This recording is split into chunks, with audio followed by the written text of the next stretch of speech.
Magandang gabi po, mga kababayan ko. Isa na naman natin talakayin ng mainit na issue. Ito naman po ay patungkol sa galit ni Ombudsman Boying Rimulya kay sa batang-batang congressman na si Representative Leandro Leveste. At ang pinagmulan o pinag-ugatan ng away ay walang iba kundi ang Cabral Files. Ano parang lumalabas na mas bata pa to si Boying kay Leveste, abogado pa naman siya. Mukhang siya yung hindi resonable kung magsasalita. Akala mo sino? Ay Boyeng, hindi ka po pwede maging ombudsman to begin with, to start with. Bakit? Wala pong politiko na fair. Dapat ang pinili diyan ni Bongbong na maging congressman ay dapat yung hindi politiko. Kasi ikaw nung tumakbo ka, unang posisyon tumakbo, namigay ka ng pera. So how can you be a good congressman? Maya pabingi, mga kabaling ko, maya pabingi kay Andrea Gueco. Good evening po, sabi kay Galaxy, watching from Singapore. So ito po yung ating issue sa ngayon. Pag-usapan natin, ilabas muna natin yung galit ni ni Boying Rimulya. Bakit kaya nagagalit siya? Pero dahil kay ano 'yan, tawag nito, dahil po sa baka man copyright strike tayo, i-play ko na lang sa aking Iniimbestigahan na ng Ombudsman ang pagbebenta ng controlling interest solar company o solar power company ni Batangas 1st District Representative Leandro Leviste dahil hindi raw ito aprobado ng Kongreso. Nakatutok si Jonathan Andal. Franchise, hindi mo ninegosyo. Yung batang-bata ka, ninegosyo mo yung franchise?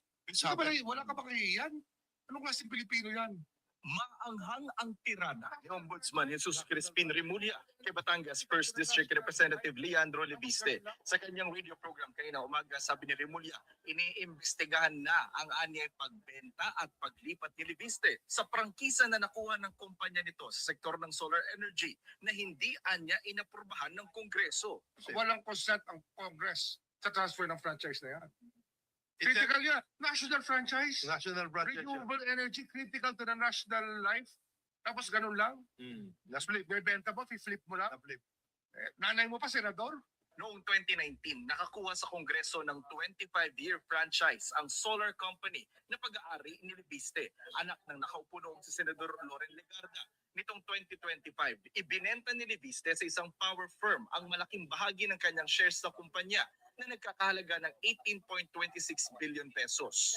Ayon sa Section 18 ng Republic Act number 11357, ang batas na nagbigay ng prangkisa sa solar company ni Leviste, hindi maaaring ibenta ang kumpanya o ang controlling interest dito nang walang approval ng Kongreso. Sabi ni Rimulya, mas mabigat ang issue sa prangkisa ni Leviste kaysa hawak nitong tinatawag na Cabral Files na listahan umano ng mga pinondoan ng DPWH sa mga congressional district mula 2023 hanggang 2025 na nakuha raw ni Leviste sa opisina ni yumaong dating DPWH Undersecretary Cathy Cabral.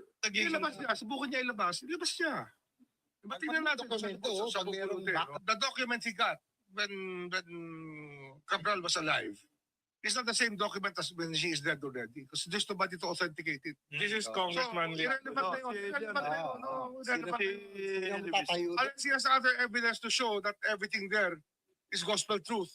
Hiningan na namin ng komento rito si Leviste pero wala pa siyang tugon. Hihingi rin daw ng kopya ng Cabral Files sa DPWH ang House Infrastructure Committee at kasama sa posible nilang ipatawag para ma-verify ang mga dokumento ay ang mga dating staff ni Cabral sa DPWH. I'm quite sure, hindi naman si Cabral yung nag-encode eh. Nung lahat po ng laman ng Cabral Files, so each and every... Isa pa itong bobo, si Congressman Tiron Aredon. Can in fact be invited and asked for their positions on the matter. Dagdag ni Redon, agad-agad nang babalik ang investigasyon ng komite sa anomalya sa flood control projects sakaling buwagin na ng tuluyan ng Independent Commission for Infrastructure. Para sa GMA Integrated News, Jonathan Andal, nakatutok, 24 oras. So yan ang problema natin kapag ang ating opisyal ng bayan ay mga bobo. Bobo si Terry Redon, graduate sa UP College of Law, bobo. Pasensya ka na, bobo ka talaga. Bobo rin si Remulla, graduate sa College of Law ng UP, kaklase pa ni Justice Marvic Leone na isang napakagaling na graduate ng UP Law. Bakit ko nasabi na bobo? Ang argumento una, ang galit ni talakayin natin ang Cabral Files. Ang galit ni Ombudsman Boying Remulla sa batang-batang congressman ay bakit kinuha niya kay Cabral daw nung buhay pa si Cabral ang mga files na kopya niya. Hindi naman kinuha, kinopya lang. In the first correction, he did not get it. Makikita mo naman sa CCTV, wala siyang kinuha, kundi ang nangyari ay may kinopya lang siya sa tinatawag na sa USB. At yung USB niya na nakuha, yun po ang kanyang pina-imprinta at ang iba ay in-upload sa Facebook page niya. So, Leandro Legarda Liveste. Tingnan natin. Ipakita natin. Okay. Ito si Leandro Legarda Liveste. Ipakita ko po sa inyo yung araw ng pagpunta ni batang-batang Liveste sa opisina ni Cabral. Ito po yan. Ito po yung CCTV ng pagpunta ng batang Liveste sa opisina ni Cabral.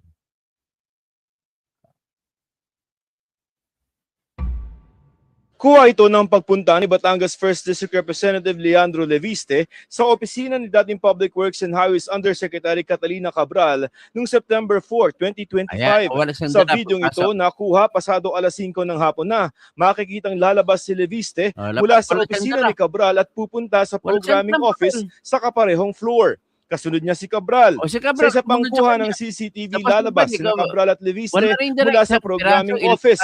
Si Leviste may hawak ng mga papel habang tila may ipinapaliwanag sa kanya si Cabral. Kuha ito ng pagpunta ni Batangas. Ano ang violation? Ano po ba ang violation, Mr. Remulla? Ano bang violation ng batang Leviste? Okay? Ito ang ginawa niya, pinablish niya yung laman ng USB na kinopya niya doon sa files ni Cabral. So kung pinablish niya, anong problema ron? So ngayon, sabihin na natin, mag-usap tayo sa ebidensya. Nasisira ba yung ebidensya na dahil lang sa kinuha ni Leviste? Matanong ka kita, Mr. Remulla. What kind of lawyer are you? Ang problema kasi sa iyo, Remulla, hindi ka trial lawyer. Congressman ka, politiko ka. Ni minsan hindi ka pumasok sa korte para magdepensa ng akusado o para magpresenta ng akusasyon sa akusado at magpresenta ng ebidensya. Wala pong problema yan. Total, kinopya lang naman yan sa USB. Ang motherboard andun ang original source. At according to you, kinurn over na ni Cabral sa iyo ang lahat ng computer. Ano pang problema dyan? Ba't ka magagalit? Bubo mo talaga. Kasi bubo nito si Al Orenstein Lacuna. Nagsasalita ng kwento na walang alam sa batas. Walang alam sa batas ng ebidensya. Pag magtanong ka na sa sarili mo, nasira ba yung authenticity ng laman ng computer kung kumupya lamang si Leviste? Hindi po nasira. Kumupya lamang siya. Hindi naman niya tinampir yan kahit i-resign mo pa yan. Nandun pa rin ang tinatawag na forensic.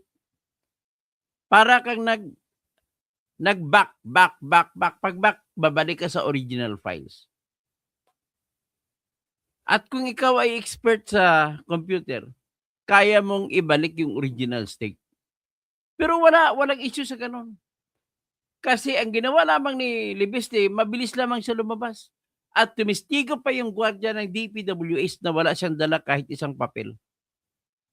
Ang bit-bit niya palabas ay isang pizza pie. Ibig sabihin, nang-imbento ng kwento sila ni Claire Castro para ang files ni Cabral ay madungisan nila. At kung madungisan nila ang files ni Cabral, ang mga pangalan doon ang nakalagay na SAP, ES, OP na kay Bongbong Marcos ay pwede na nila ngayon i-claim, hindi amin yan. Ano na yan, pinalitan na yan ni Libiste. Yan ang argumento nila. Kaya nanggagalaiti siya sa galit kay Libiste para maipalabas nila na ang tao, ang korte ay hindi na ngayon maniniwala sa Cabral Files. Tandaan ninyo, ang Cabral Files lumalabas sa pag-usapan lamang natin yung OP/ES/SAP, 8 billion ang pumasok doon. Anong ibig sabihin yan? Di, sino ba ang diskubrihan na lang natin? Si ES Lucas Bersamin ba yun? ES? O si SAP? O Special Advisor to the President? Si Anton Lagdamillo ba yun? O Office of the President? Sino ba yung Office of the President? Hindi si Bongbong Marcos. Kaya kay Bongbong Marcos yun. Kaya nanggagalaiti si Remulla. Ang gago gito. Pinapalabas mo pagkabubo mo eh. Masyado kang selective. Ang bilis nga ang bilis nga na mag-quit yung anak mo. Anak mo na adik. Marami din ako nakuha na adik ka rin eh. Remulla. Isa pa, dahil dito, pumunta na ngayon ang isyu sa SPNEC, Solar Power New Energy Corporation ni Batang Leandro Legarda Libiste. Nainggit ka ba? Naibenta niya bilyon-bilyonis? Binenta ni Leandro Libiste ang kanyang stake sa Solar Power New Energy Corporation. Halos lahat binenta niya sa Meralco. Binili naman ng Meralco. Ang Meralco maraming abogado. Ang kumpanya ni Leandro Libiste ay marami ding abogado. Ang ibig mo ba sabihin yung pagbenta, hindi yan chinik ng abogado para magiging hindi labag sa batas?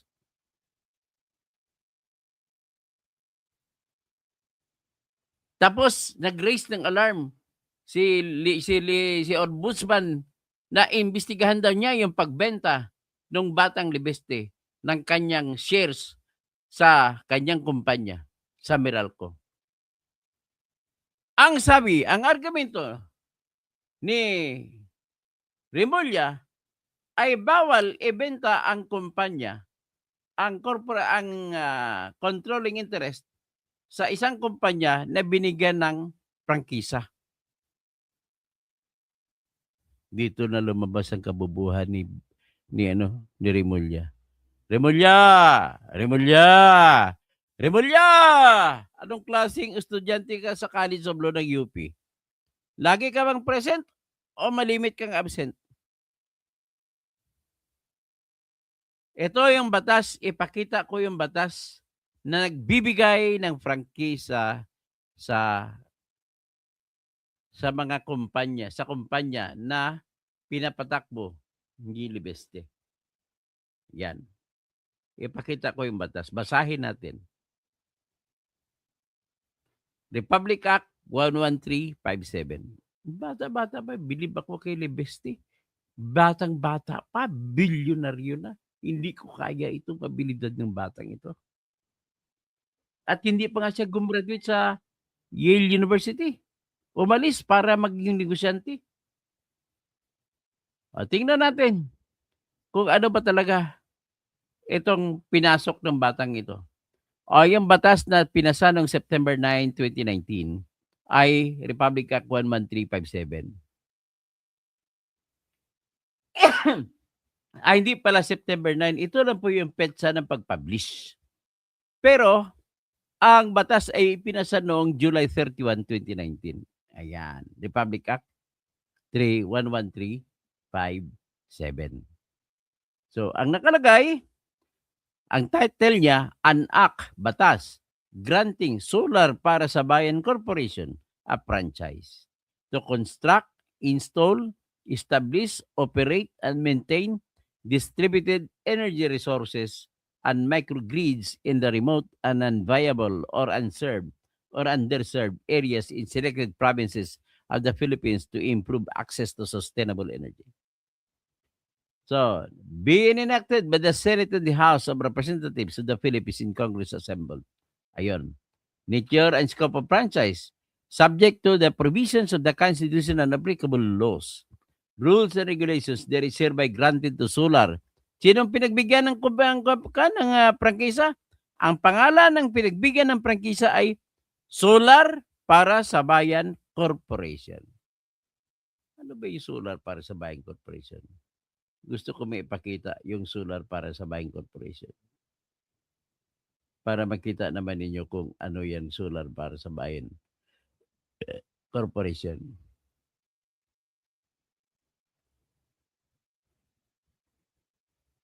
Yan yan ang kita nyo, Solar para sa Bayan. Ngayon, ano ang binenta ni Libeste sa Meralco? Yan kasunod na tanong. Ladies and gentlemen, naaligaga nata ito. Hindi nagre-research ito si Kwan. Hindi nagre-research si Boying Rimulya. Bakit hindi nagre-research? Kasi po, ang binenta ni Libeste ay yung shares niya sa Spinec. Ang Spinec ay hindi yun Solar para sa Bayan Corporation. Iba yung Solar sa Bayan para sa Bayan Corporation. Iba naman ang Spinec. Ang prangkisa po ay ginawad ng batas para sa Solar para sa Bayan. Ito po yung korporasyon. Ipakita ko sa inyo ang korporasyon na Solar para sa Bayan. Solar para sa Bayan. Yan po ang korporasyon Solar para sa Bayan. About Solar para sa Bayan is a Filipino social enterprise which aims to serve Filipino communities with cheap and reliable 24/7 electricity. So, yan po siya. Solar para sa Bayan. Yan, may solar farm siya doon sa Nueva Ecija. So, yan po ang kumpanya ng batang-bata. Pala nakapag-i-achieve na ng kumpanya. Ang galing-galing. Gusto ko palakpakan itong batang ito. Hindi po siya maging presidente ng Pilipinas.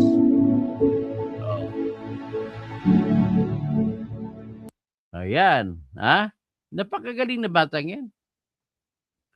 So ngayon, sa report, ano ang binenta sa report? Ang binenta po ay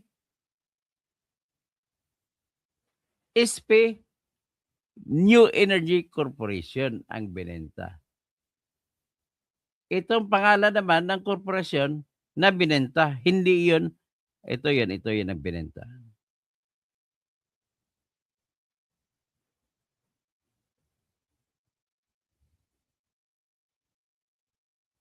Yan ang binenta. Meral MG na kayo, no? Meralco tsaka Gen ang pangalan na ng korporasyon.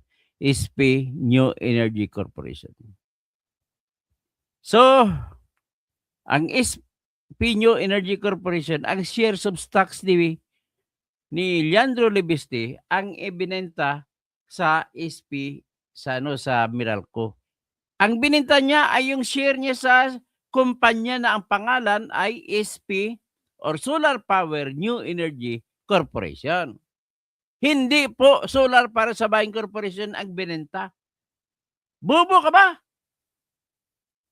Ngayon, ang Solar para sa Bayan Corporation, ang isa sa may-ari dyan ay ang SP New Energy Corporation. Ang binigyan ng Kongreso ng prangkisa ay ang Solar para sa Bayan Corporation.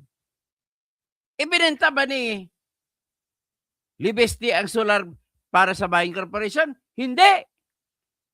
Ang ibinenta lamang ni Libesti ay yung kanyang sariling kumpanya na SP New Energy Corporation na isa sa may-ari ng Solar para sa Bayan Corporation. So walang paglalabag. Kasi ang prangkisa ay binigay sa Solar para sa Bayan Corporation. Hindi man niya binenta ang Solar para sa Bayan Corporation. Andyan pa rin. Kumbaga, yung kumpanya na Solar para sa Bayan Corporation, isa sa may-ari dyan, yung SP New Energy Corporation. Ngayon, ang SP New Energy Corporation, nung binenta ba ni Libesti sa Meralco ang SP New Energy Corporation, nag-iba na ba? Hindi. SP New Energy Corporation pa rin ang controlling owner sa Solar para sa Bayan Corporation. Intindi? Di ba bubu-bubu na to si Remulla? Naintindihan niyo ba 'yon? Ganun lamang po yan kasimple, napakabubo ng congressman ako na to. Naging congressman ka na rin. O sige, magbasa muna ako. Si Brent Santos, good evening. Dennis Kausing, my brother. Pastor Rodi Rabi, Dr. Kausing, you are always in our prayers 24/7. Thank you po. So, Dennis Ramirez, good evening, Katoto. So, ni hao. Good evening, Attorney Enzo, watching from Germany. Hindi po ako si Attorney Enzo. Si Al Orenstein, nailati mo ba ang palamon sa pamilya mo? Yang bayad sa'yo ng pagbabasto sa pamilya mo kay Remulla? Tarantado ka, Al Orenstein. Kabubuhan niya kasi, opisyal pa siya. Wala siyang karapatan na magreklamo. Al Orenstein, Lacuna, kabubo mo.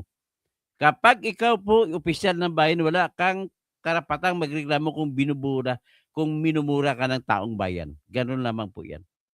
So, asan ang katalinuhan mo, Al Orenstein, Lacuna? Napakabubo mo talaga. Sige, comment ka pa ng comment dyan para mabasa ng taong kabubuhan mo. Naimbag Rabim, kada kayo amin. Robel Benson, nakakamiss ng presko ni Buhing. Tumigil na siya nang pinuna siya ni Sam Martires. Sino pa? Si Nihaw. Good evening, Attorney. Hindi po ako si Attorney Inso. Nihaw. Si Attorney Toto pa ako. Nelson Laher, nasira na nga ang ulo ni Remulla. Pagsari ng... ang problema kasi kay Remulla, kung bakit ganon siya, gusto niyang protektahan si Bongbong Marcos sa Cabral Files. At lumalabas sa Cabral Files, 8 billion ang nakalista kay Bongbong Marcos. Maliban pa yan sa 100 billion na siningit ni Saldico para kay Bongbong Marcos. Maliban pa yan sa 50.9 billion na siningit ni Saldico para kay Sandro Marcos. Iba pa yan kaysa buwanan na 2 billion na binibigay ni Saldico kay Romualdez at hatiin nila ni Bongbong Marcos. So magandang gabi, buenas noches, Fernando Rafael Fernandez Cuervo. Rina Tera Palma, good evening po. Nelson Laher, buhay pa. Palayan si Remulla. Ay dapat mamamatay na ito. Diyos ko, patayin mo na yan. Ismin, Doc, Year of the Bobo ngayon. Alam mo, Year of the Horse ngayon. Dapat tumatakbo kayo. So takbuhan na lang. Bergie Piquero. Wala na ito masabi ng si Al Orenstein Lacuna. Akala ko ba, Lacuna, matalino ka? Hindi ka po matalino? Naku, ang kilala kong Lacuna ay abogado. Diyan sa Comelec. Hindi yan, matalino yan. Ikaw hindi. Sandy Casabuena. sa 2026 na mga kalbo gihapon ang mga lamion. Kahit na kalbo ako, wala akong problema sa buhay ko. Ikaw, pasalamat ka, sandi ka sa buhay na ka, hindi ka kalbo. Nagpasalamat ka sa Diyos. Huwag ka bang lait ang taong kalbo. Di ba? Filipinos, kinopya. Ano man kinopya? Kinopya niya lang ni ano yan. Nangopya lamang si Leandro Libeste sa USB niya. Hiningi niya lang ang kopya. No, transfer lang yan. Hindi niya kinuha. Nanghingi lang siya, nangopya lang siya. Visible ba ako, idol attorney? Hindi ka naman siguro. Visible ba ako? Hindi ko alam kung visible ka. Checkin ko naman ang visibility ko, ha. Kasi ang problema ko kung minsan nawawala.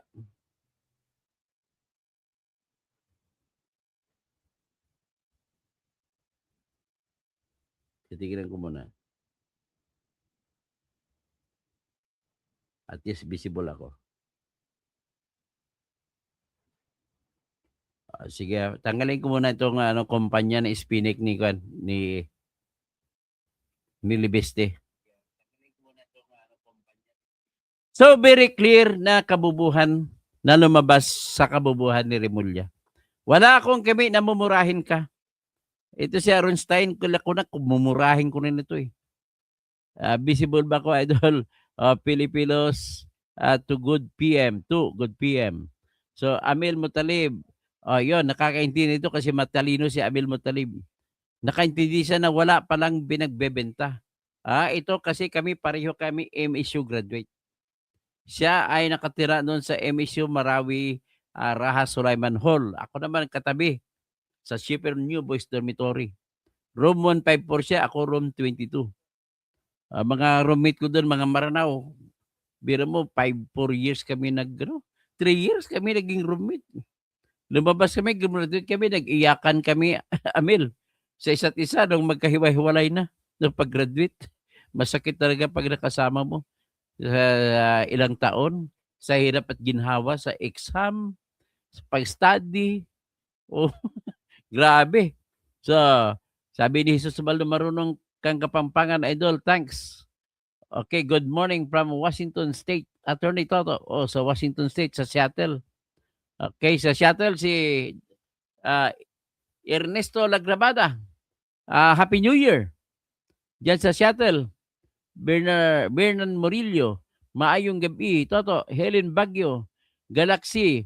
Good evening po, Attorney Toto, watching from Singapore. Okay. Okay, ganyan ang aking puntos dito. Napakabubo naman ito si Kwan ko magalit. Nagalit lang siya doon.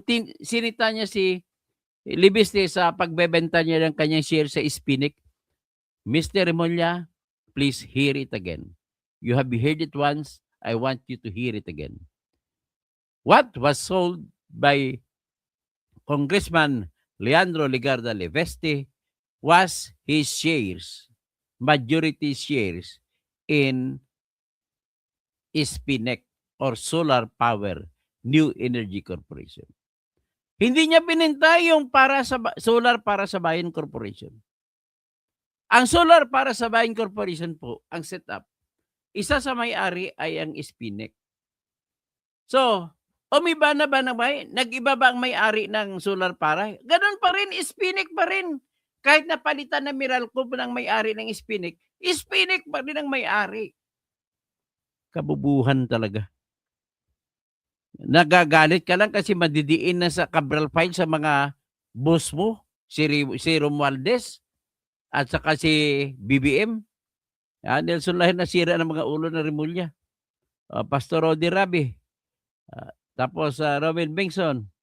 Tapos si sayang hindi ko nababasahin, ang haba pa naman ko tuwing magte-text, mag-comment ka dito, pagsiyan mo naman Mr. Lacuna.